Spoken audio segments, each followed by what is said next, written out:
Jesus, boys, girls. In between us, we are back, and it was definitely Mortal Kombat Deception. That was the one that I was thinking about.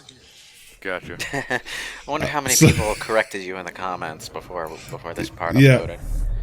We'll find out about that. I suppose the interesting thing about that is that we were talking about story modes in the last episode, and that was the first one that at least I had played of Mortal Kombat that had a very robust story mode, because if you haven't played Deception, the story mode in that game is actually it's almost a full-on RPG. You control this character, you run around, you actually learn how to, you build up your martial arts skills, and you interact with all these famous Mortal Kombat characters, and so it's crazy. They were sort of doing really in-depth sort of Tekken Force kind of thing.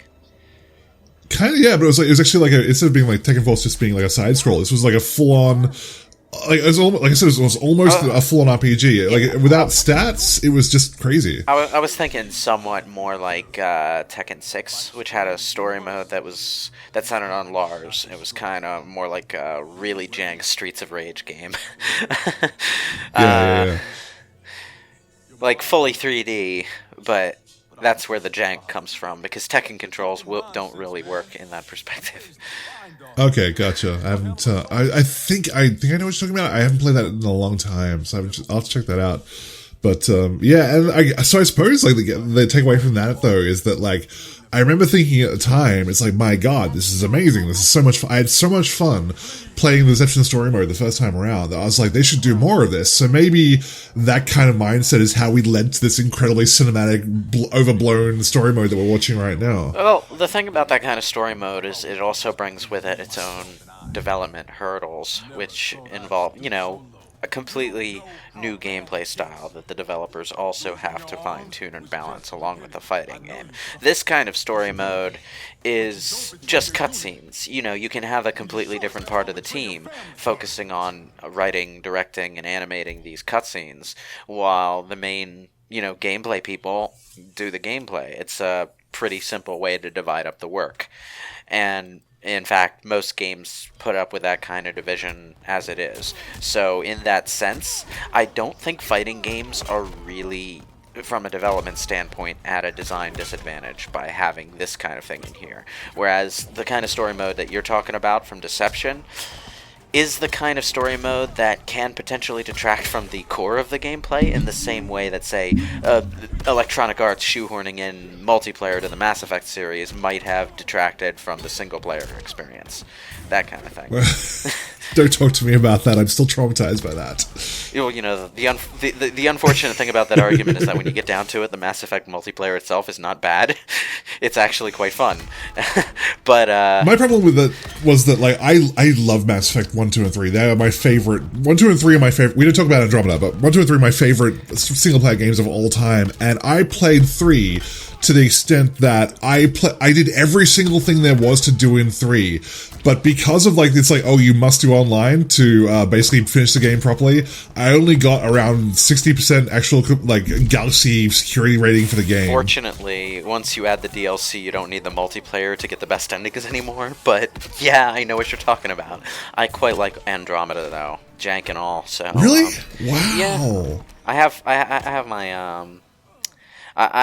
have my problems with it, but it's got elements of it that I really love. Lewis has very weird taste, you know this. There's weird taste, and then there's Andromeda. As someone who really missed a lot of the ambition that Mass Effect 1 showed, I do appreciate Andromeda trying to bring it back, with admittedly mixed success. But, there's parts of the game that I really don't like, but there's also parts of the game that I really, really like. Okay, we're gonna go off on a tangent here. I know we're playing Mortal Kombat, but I have to delve deeper here. So with Andromeda, I guess my biggest problem is that it feels like you're being railroaded a lot of the time, right? With your options, because in the Mass Effect games you had your Paragon options, you had your Renegade options. Yeah. In Andromeda, it feels like all your conversation options are yes, yes, or super yes. Yeah, but that's really kind of just something that started in Mass Effect 3. 3's dialogue really cut down on the number of options you had at any given time, and amped up the number of automatic responses your character gave to things, too.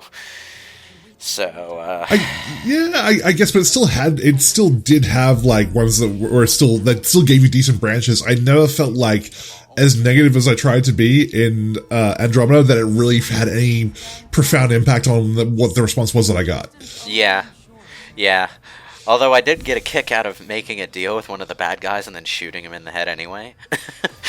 That was nice. But Andromeda's development hell. Seriously. Yeah. We don't need to talk about that. Everyone knows about that. There's been many videos about how that went down, the shit show that was. Yeah. But better an Andromeda situation than a Dragon Age 2 situation. Yeah, that's true. That's true, yeah. I seriously would never go back to Dragon Age 2 if I didn't like the character so much. I remember when I played it. I've only ever played it once, and I remember enjoying it, but I also remember feeling like this game is very, very rushed. It was incredibly rushed, and it wasn't even rushed in the Mass Effect 2 sense of they really did a good job with the time and budget they had, because Mass Effect 2 is a very, very basic game on a design level. They were just competent about how they utilized what they had to work with. In the same kind of way an Atlas game is competent with its low budget and time frame. But unfortunately that's not something that the Dragon Age 2 development team managed to pull off. How did these characters survive these fatal blows?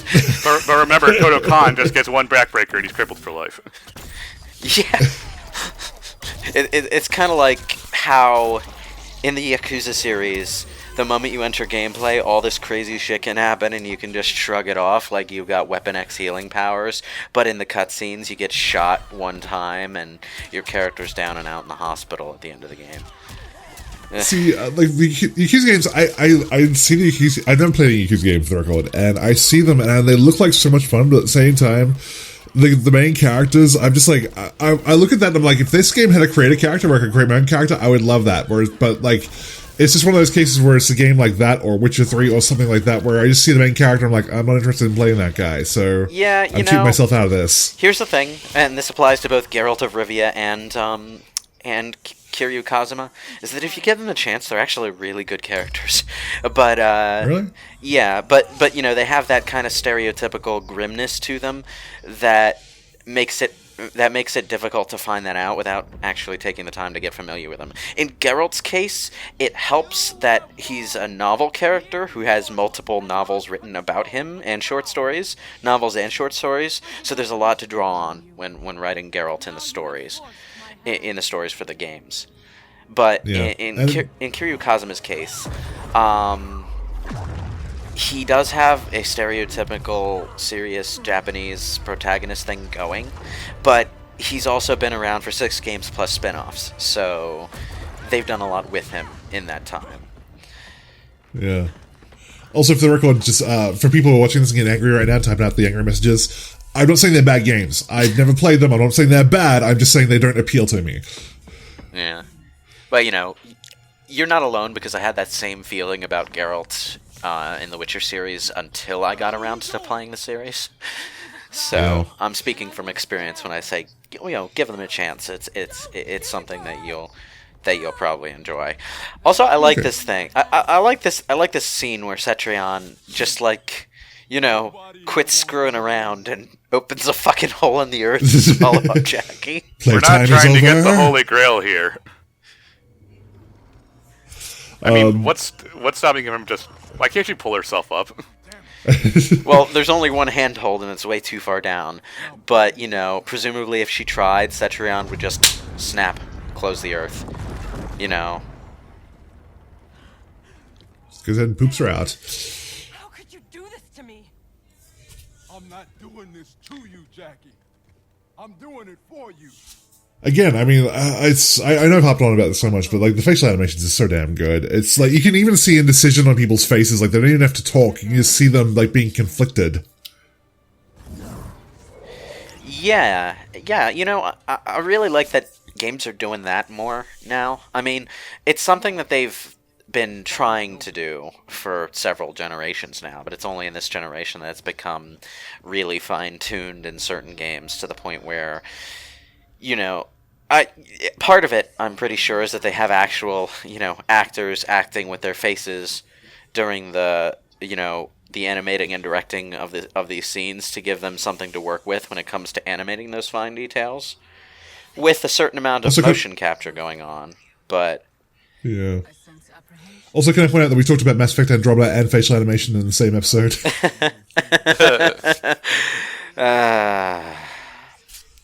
The thing is... disappointment. The thing is that there are certain scenes that they obviously had more time with than others. So there are, like, really short instances in Mass Effect Andromeda where the facial animation is pristine. But most of the game, it's really not good. But, you know... Really? I don't remember that, but I'll take your word for it. There were certain scenes that I remember them showing, like, the animation technique for in pre-release stuff, like, a year or two before the game came out. Okay, so, yeah. like PB's introduction scene, for example, is one where there's... Was she holding the gun backwards? Well, she was holding her gun backwards, yeah, but I'm just talking about the faces. Sorry, I had to jump in. Sorry, go on. Yeah, go she on. was holding her gun backwards when the game first came out. I'm pretty sure they patched that out, but it was interesting. But you know, the facial animation in that scene in particular was pretty intricate, and I remember seeing them showing a bit of that, like in development, like they were showing it being animated on a computer. It was like one of the first things they showed for the game too, but not a lot of scenes in the game have that level of tech put into it. Here's another bit of Mass Effect Andromeda trivia. Apparently the sex scenes, the really good ones, and not all of the romances have really good ones, were written, directed, and animated before a lot of the rest of the game's content was made. So, oops, priorities. So there's like, it's like so, you know, we're making a Mass Effect game. Let's just get into those cutscenes now. You get some really like high quality erotic sex scenes that look like they were made on a completely different budget by a completely different team, and yeah, they were made on a completely different budget by a completely different team. Go figure. I will give you that one. Actually, I do remember the sex scene at the end being actually quite good. Yeah, they put a lot of work into it, but not all of the possible romances have those scenes. So even in that element, the game is kind of incomplete. Interesting. So, like, which ones did not get that particular attention? Like, they were the weirder ones, I guess. They're the more deviant ones. This is interesting. This is weird because it's just like, oh, she's making a bridge and it's costing her like a lot of energy to hold this bridge up, and it's like, really, she's an elder god. She can turn to the size of a planet in her like freaking fatality, but a bridge is tough. Well, it's a bridge that stretches across an entire ocean, which is a hell of a lot of you know, rock to levitate. And you know, I wondered at first why they didn't just ape Moses and split the sea, but then they mentioned later that the Sea of Blood is bottomless. So, they do, yeah. Drowning won't kill me. Well, Sucks to be you. Better idea. Just why not have the army just stand together and then float one platform across? That would probably have been the smarter option, yeah. But you know, Cetrion isn't the smartest elder god who ever walks the ether, so... So wait a minute, Nayman's trying to bring in logic into a Mortal Kombat game. Let's just establish that. I mean, I did talk about, you know, Kotal Khan's spine when people get their faces destroyed in X-ray attacks. Nairman would be excellent at CinemaSins. Ding.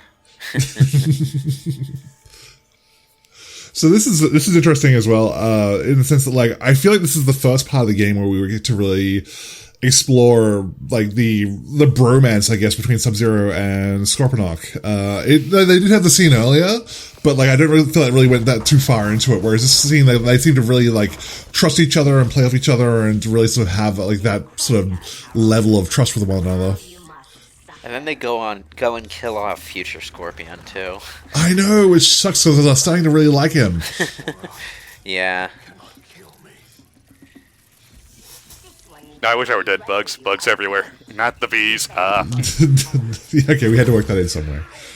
I like how they kind of, you know, make you think for a moment that they're going to do to Charon what Raiden did to Shinnok. It's kind of a disturbing thing.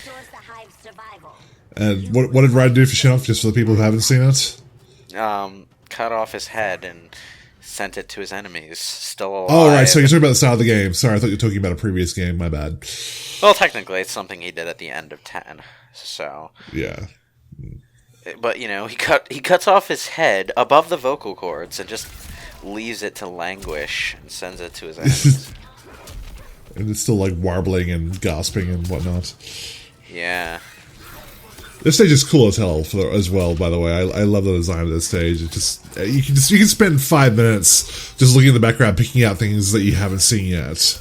Yeah. It's a dead whale. I can learn level 5 death from it.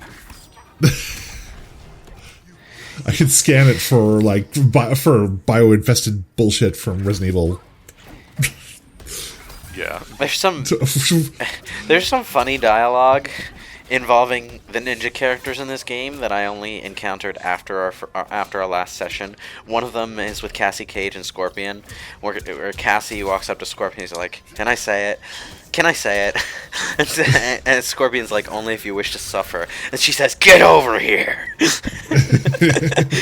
There's another one where Cassie calls Sub-Zero a ninja, and Sub-Zero actually says Lin Kuei are not ninjas, and she asks, then why do they dress like ninjas? Valid question. Also, going to point out on the stage as well that they turned down the interactables in this game compared to 10. There's not as many items that you can pick up and whatnot, but there's a starfish on the stage which you can throw, which is just weird. To be honest, I think one of the reasons they toned down the interactables is because they were a bit obnoxious in Injustice 2. It didn't help that you could trigger them by accident a lot of the time, which kind of... You could, and there are also specific combos you could do that relied on interactables to extend them. Yeah.